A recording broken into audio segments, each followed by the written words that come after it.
Казахте, че имате данни с какво господин Михайлов помагал сина си, докато беше издирван.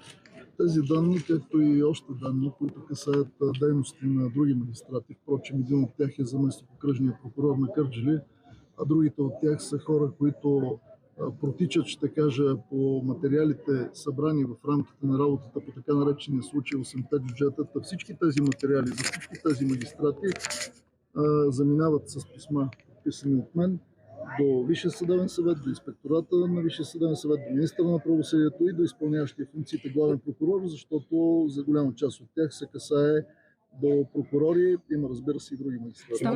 Отново за случая в Пловдив, къде се минава тънката граница между молбата за лична услуга от страна на апелативния прокурор и след това последвалия натиск? Тънката граница всъщност много дебела и се нарича закон.